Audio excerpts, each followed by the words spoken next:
घी जब सीधी उंगली से ना निकले तो उंगली तो टेढ़ी करनी ही पड़ती है। जाओ मिंग को नियान को जितना समझाना था, जितना बोलना था, उसने बोल लिया।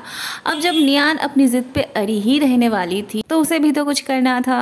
तो वो नियान को परेशान कर करके उसे अपने मॉनिटर की पोजीशन से हटाना चाहता था। उन्होंने नियान के बेंच पे ग्लू भी लगा दिया था। नियान जब कोशिश करती है उठने की तब उसका पैंट फट जाती है। जू चेंग नियान का पानी का बोतल चेंज करके एक गंदा वाला बोतल रख देता है, जिसे पी के नियान को मतलब उल्टी आने लगती है। ये सब देख के बीच का छोर ये दोनों बड़े खुश हो रहे थे। अगले सीन में हम देखते हैं नियान को बाथरूम जाना होता है, पर वो जल्दी जल्दी में जेंट्स बाथरूम चली जाती है। उसे बाथरूम जाने की बहुत ज़रूरत थी, पर आज वो पहली बार आई थी ना कॉलेज में, तो उसे पता नहीं था कि गर्ल्स बाथरूम कहाँ थे, तो वो वहीं पे खड़ी थी। फिर येशिंग उसे बताता है गर्ल्स बाथरूम कहाँ था। वहाँ योशी नियान के लिए पैंट लेके आती है, पर वो नियान को क्लासरूम नहीं देख पाती। बाद में उसे येशिंग से पता चलता है नियान बाथरूम गई थी, और यूशी से उसे पता चलता है नियान का पैंट फट गई थी। तब येशिंग एक पल भी देर नहीं करता। नियान को बहुत मुश्किल हो रही थी ऐसे पैंट छुपा के जाने में। ऊपर से सभी उसकी तरफ अजीब नजरों से देख रहे थे। उसे ना बहुत रोना आ रहा था। फिर येशिंग आके उसे अपना शर्ट पहना देता है। येशिंग के पीछे पीछे गुजी भी आया था। उन्हें ऐसे देख के पता नहीं गुजी को क्या होता है और वो चला जाता है वहाँ से। क्लास में आके नियान को एक किताब मिल नहीं रही होती है। वो यूशी से पूछती है, पर यूशी को पता नहीं था। ढूंढते वक्त नियान को ये पेपर मिलती है जिसमें लिखा था वो अपने मॉनिटर के पोजीशन से हट जाए। नियान तब अपनी जगह से उठ के सामने जाती है और सबसे क्लियरली कह देती है कि जो भी उसके मॉनिटर के पोजीशन से हटाना चाहता है अच्छा होगा वही गिव अप कर ले, क्योंकि वो तो गिव अप करने से रही। और जिसने भी उसकी किताब चुराई है अच्छा होगा वो उसे वापस कर दे, नहीं तो उसे सीरियस एक्शन लेना ही पड़ेगा। ऐसे में सर आ जाते हैं और वो सब कुछ सुनने के बाद नियान से कहते हैं उसे जो भी परेशान कर रहा है वो बस उसका नाम बताए, फिर वो देख लेंगे। नियान कहती है अगर कुत्ते उन्हें काटे तो फिर उन्हें भी कुत्ते को काटना नहीं चाहिए। अब ये कुत्ते जो भी थे उन्हें ये बात बहुत खटकती है।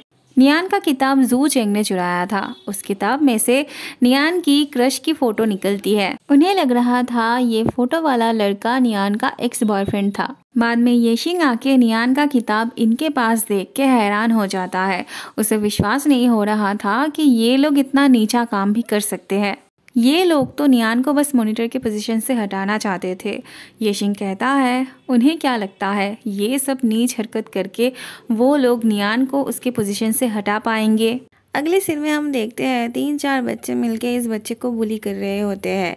वहीं से येशिंग गुजर रहा था तो वो ये देख के उनके पास आता है और बच्चों को भगा देता है। वैसे जो बच्चा बुली हो रहा था उसे रोक लेता है और उसे सही सलामत अपने घर पहुंचा देता है। रात में गुजी थोड़ा टहलने निकला था। फिर जाते जाते उसे दुकान में कांच जैसा कुछ लगता है, मतलब आईने जैसा कुछ लगता है, तो वो अपना चेहरा देखने लगता है और उसी स्टोर के गेट में से नियान निकल रही होती है, तो वो उसे देख के घबरा जाती है। वैसे दोनों ही एक दूसरे को देख के घबराए थे। वहीं पे हुआंग शाओ भी इन्हें परेशान करने चला आता है। आज तो गुजी बहुत गुस्सा हो गया था उस पे, इसीलिए वो उसका कैमरा उठा के फेंक देता है। अगले दिन नियान येशिंग को उसका शर्ट वापस कर देती है। क्लास में आके नियान को उसकी किताब मिल जाती है। उस किताब को पाके नियान जिस तरह से खुश हो रही थी उससे शियाचुन की क्यूरियोसिटी बढ़ जाती है कि उस किताब के अंदर ऐसा भी क्या था। नियान भी उसे असली वजह दिखाना नहीं चाहती थी। ऐसे ही रोक टोक में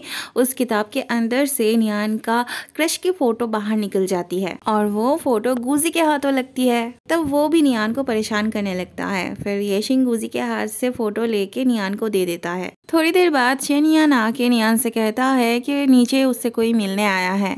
नीचे आके वो हामेई को देखती है। यार दोनों सच में अच्छे दोस्त थे। थोड़ी देर बाद ये दोनों नीचे आने लगते हैं तो हामेई नियान से कहती है उसके दोस्त से उसका इंट्रोड्यूस करवा देने के लिए।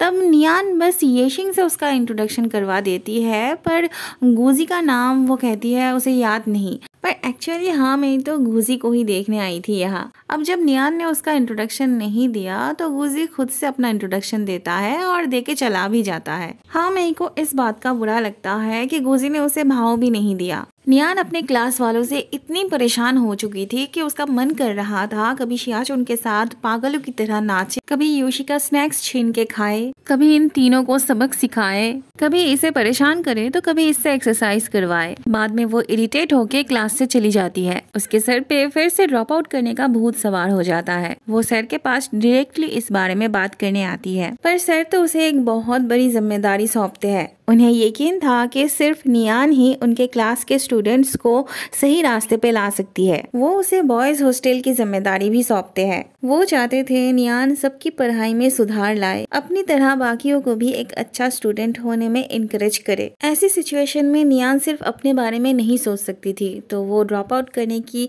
इस टॉपिक को अभी के लिए रहने देती है। जाने से पहले उसे कुछ अच्छा करके जाना था। रात में नियान बॉयज़ हॉस्टल जाके उनका रूम चेक करने वाली थी, मतलब किसका रूम कितना गंदा है ये सब, उस हिसाब से वो उन्हें मार्क्स देने वाली थी। ये सुन के यूशु भी उसके साथ जाना चाहती है, मतलब वो ना लड़कों के लिए एकदम पागल थी, पर शियाचुन नियान को प्रोटेक्शन देने के लिए जाना चाहती थी। वो लड़कों जैसा थी तो उसे लड़कों के बारे में अच्छे से पता था और उसके साथ होने से वो लोग नियान को ज्यादा परेशान भी नहीं कर पाते। पर नहीं, नियान को तो अकेले ही जाना था।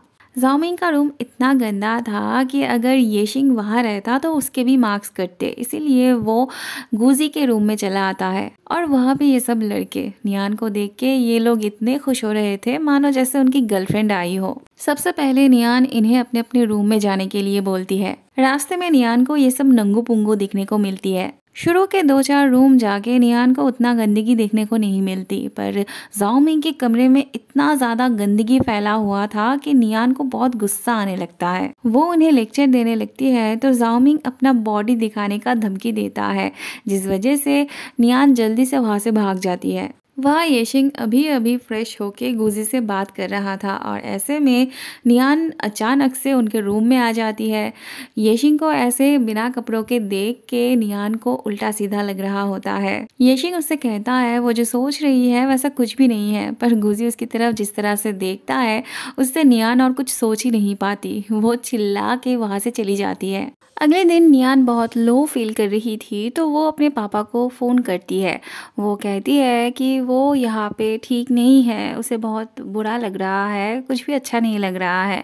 पर उसके पापा उसे समझाते हैं कि थोड़े दिन और रुक जाए, सब्र कर ले, फिर ऑटोमेटिकली सब कुछ ठीक हो जाएगा और उसे अच्छा भी लगने लगेगा। बेचारी ना ही अपने पापा को समझा पा रही थी और ना ही वो यहाँ रह पा रही थी। वहाँ गुजी के पापा की सेक्रेटरी उसे पूरे कॉलेज में ढूंढ रहे होते हैं, क्योंकि उन्हें अपने बॉस को उसके बारे में खबर जो देना था। उन्हें छुप छुप के गुजी पर नजर रखना था, पर गुजी उन्हें देख ही लेता है। फिर वो उन्हें सबक सिखाने के बारे में सोचता है।